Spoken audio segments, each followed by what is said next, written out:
교통정보의 신혜빈이었습니다. 황동현의 시선집중과 함께하고 계시는 지금 시각 8시 12분 지나고 있습니다.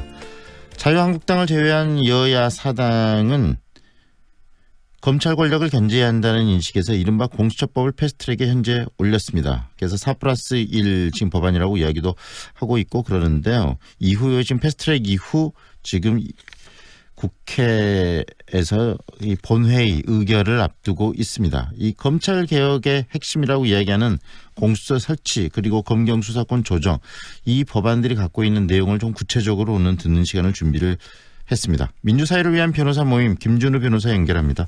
안녕하세요, 변호사님. 네, 안녕하세요. 네, 이 지금 패스트 트랙까지 갖고 이제 최종 지금 국회 이 본회의에 상정이 지금 된다라고 얘기가 되고 있는데요. 이 고위공직자 범죄수사처와 검경 수사권 조정 이 법안은 어떤 법안인지 먼저 좀 이야기를 들었으면 좋겠습니다. 어떤 법안입니까? 네, 두 법안은 모두 이제 검찰 개혁의 일환으로 이제 제출된 법안이고요. 정부의 뭐 대선 공약, 국정 과제에도 다 포함되어 있던 내용입니다. 기본적으로 우리 사회에서 이제 검찰이 너무 많은 권한을 가지고 있기 때문에 그 기존의 검찰의 권한을 좀 분권화시켜서 견제와 균형의 원리를 이제 도입하는 문제의식이 있고요. 그리고 형사사법 절차를 좀 더 인권 친화적으로 바꿔야 된다는 문제의식도 함께 담겨져 있고, 세 번째로 보자면 그 검찰에 대한 그 통제, 검찰이 이제 너무 정치화되는 거 아니냐, 혹은 검찰이 검찰의 편이랄까요? 그러니까 검찰의 정치화나 검찰의 검찰이 아니라 시민의 검찰이 어떻게 될 수 있느냐, 이런 이제 세 가지 문제 의식이 담겨야 이제 검찰 개혁이 온전히 이루어질 수 있는데 그 중에 일부분을 좀 수렴하는 과제들이 이제 공수처와 검경 수사권 조정 법안이라고 일단 할 수 있습니다. 네, 지금 이 검찰 공화국, 검찰 정국이라는 말까지 일부에서는 하고 그러던데 그만큼 이 검찰이 갖고 있는 권한 또는 여러 가지 그 만들어낸 어떤 사회적인 것들이 좀 굉장히 복잡하기 때문에 좀 정리하자라는 측면에서 지금 검찰 개혁 법안으로서 공수처 설치 법안, 검경 수사권 조정 법안 이게 지금 국회에 올라가 있다 이렇게 이해를 하면 되는 거네요. 네, 아주 잘 추격해 주시면 그럴 것 같습니다. 네, 네. 그러면은 이 공수처법부터 먼저 이야기를 들었으면 네. 좋겠습니다. 비리 수사처라는 말도 있고 뭐 범죄 수사처라는 말도 있는데 공식적인 명칭은 어떤 겁니까? 그게 이제 그렇게 이중적이 된 이유는 그 4월 달에 당시에 그 국회법상 신속 처리 안건으로 부의되면서 이게 올라갈 때 네. 백혜련 의원님 안과 권은희 의원님 안 두 개가 이제 같이 올라갔습니다. 그래서 그 서로 이제 생각했던 게 좀 달랐던 거죠. 그래서 그 범죄수사처가 아마 그 백혜련 의원, 민주당 백혜련 의원님 아니었던 것 같고요. 그리고 그 비리수사처, 그게 이제 권은희 의원님 아니었던 것 같아요. 대상 범죄를 조금 달리하는 거였는데요. 큰 틀에서 뭐 큰 차이가 있다고 하기는 좀 어렵습니다. 같이 쓸 수 있는 부분이 있다라는 말씀이시네요. 네네네. 자, 공수처법이 담고 있는 구체적인 내용은 어떤 겁니까? 공수처법은 일단 가장 크게는 주요하게는 3급 이상의 고위공직자에 해당하는 분들 전국적으로 한 8,000명 정도 되겠죠. 이런 분들의 에 대한 범죄, 이제 비리와 관련된 범죄 수사를 이제 할 수 있다 하는 네. 그 전담하는 기구라는 거고요. 그런데 이 주요한 고위공직자의 그 범죄를 가지고 대상으로 하는 곳인데, 다만 이게 이제 수사 기소를 다 한꺼번에 주면 역시 생길 수 있는 문제가 반복될 수 있다는 우려가 있어서 기소권과 관련해서는 네. 판사, 검사 그리고 경무관급 이상 경찰 이렇게 해당하는 분들에 대해서만 기소권을 부여받는 그런 조직으로 일단 설계가 되어 있고요. 네. 이제 걱정을 많이 이제 우려하는 것이 이제 기존의 검찰은 사실 이제 강건한 검찰 내적인 조직 논리가 좀 있지 않습니까? 네.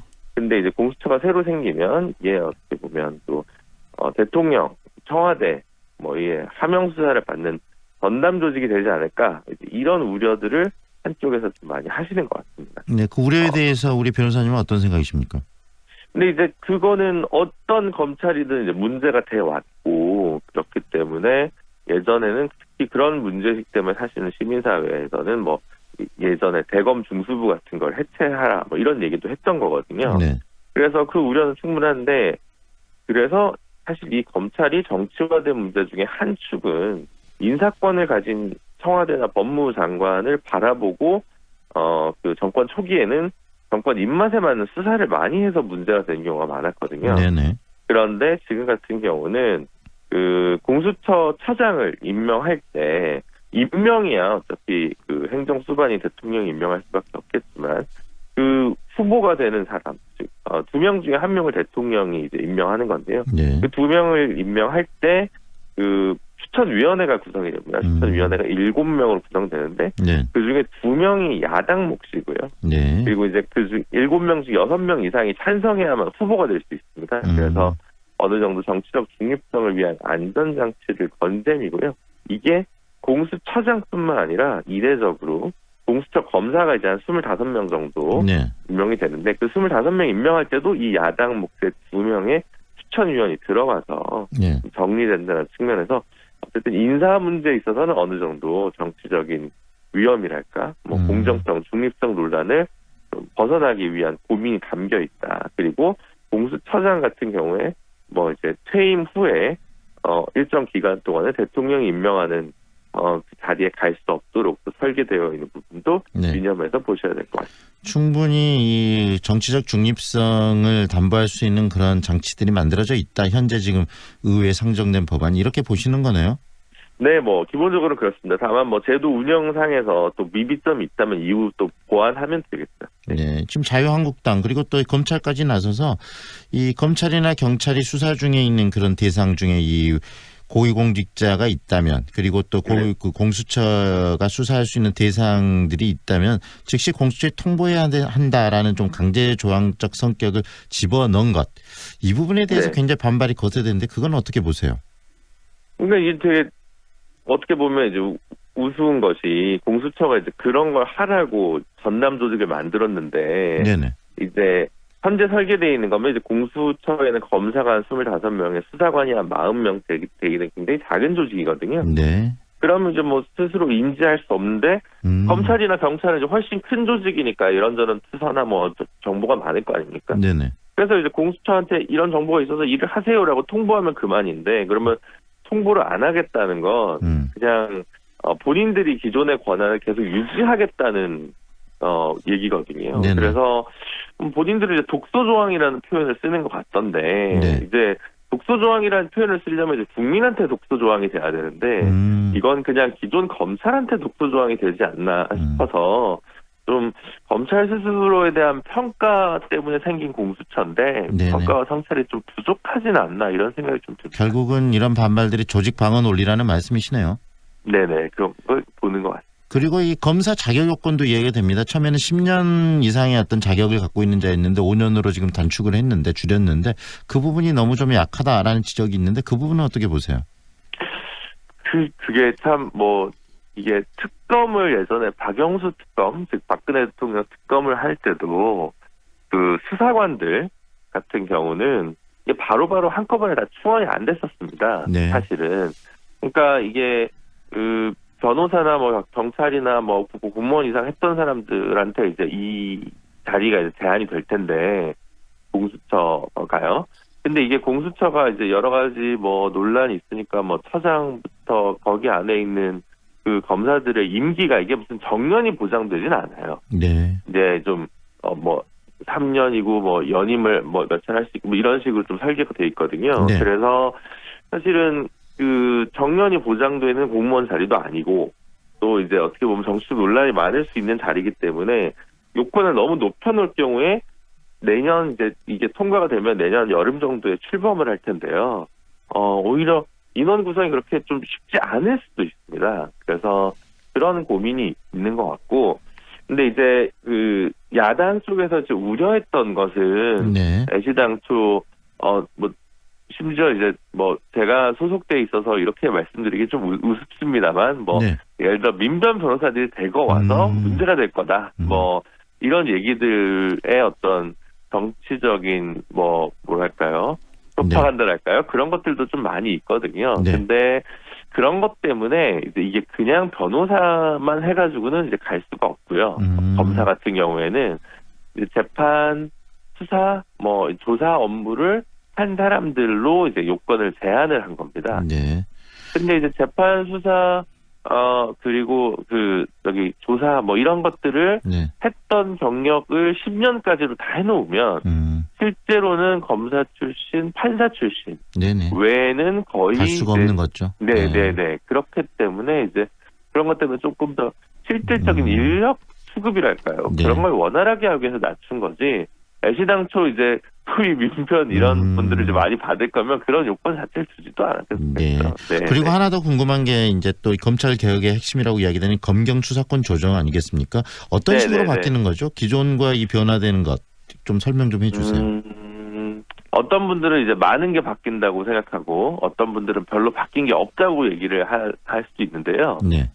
현재 우리 이제 검찰은 1차적 수사권이라는 표현을 제가 좀 쓰겠습니다. 네. 즉 시작부터 모든 사건에 대해서 수사를 할 수 있습니다. 검찰이요.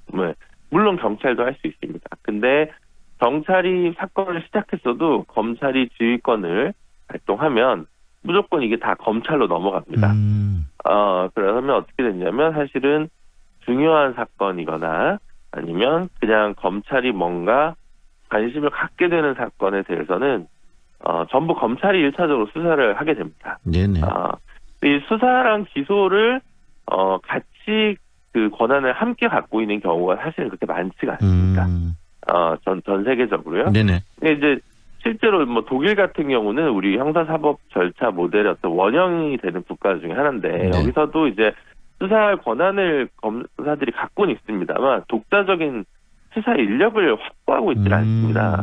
그렇기 때문에 지휘로만 하는 건데요. 네. 우리는 이제 또 별도의 수사 인력을 검찰 내에 좀 두고 있습니다. 네. 그러다 보니까 권한이 좀 강하다 보니까 수사랑 기소를 좀 함께 있으면 인권 침해적 요소가 많이 일어날 수 있고 네. 이상한 그림을 그려놓고 그림을 꿰맞춘 이제 수사와 기소가 역으로 계속 이루어지는 문제가 있기 때문에 좀 분리를 시키자 이런 문제의식이 이제 학계나 시민사회에서 오래전부터 있었습니다. 그런데 이 수사권과 기소권을 전면적으로 다 분리하지는 못했고요. 네.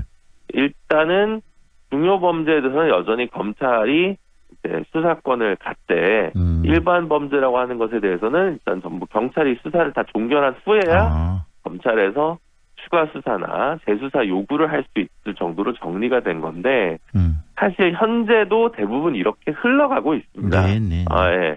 다만 이제 그걸 명문화했다는 거고요. 그러면 이렇게 보실 수 있겠죠. 물론 이제 네네. 검사의 가족이 뭔가 나쁜 일을 했다. 네네. 그럼 옛날에 이런 일이 있어서는 안 되겠습니다만 검사가 좀 편의를 봐주려면 경찰에서 수사하는 거를 검찰이 그냥 가져왔을 수도 있겠죠. 근데 이제 그런 건 현재 상황은 그런 걸 못하고 수사가 경찰에서 종료된 이후에 검찰이 어떤 결과에 대해서 활동할 수 있고 그다음에 기소를 할 수 있다 이렇게 돼 있는 거네요. 네, 그렇게 바뀐다고 할 수 있습니다. 네. 여러 가지 변화가 있는 건데 이 변화가 이 검찰 또 개혁 그리고 우리 사회의 어떤 새롭게 긍정적인 변화에 또 시발점이 됐으면 하는 바람이 듭니다. 오늘 말씀 여기까지 드릴게요. 고맙습니다. 네, 감사합니다. 네. 지금까지 민주사회를 위한 변호사 모임 김준우 변호사와 함께했습니다. 이사님, 이사는 어디가 좋은가요?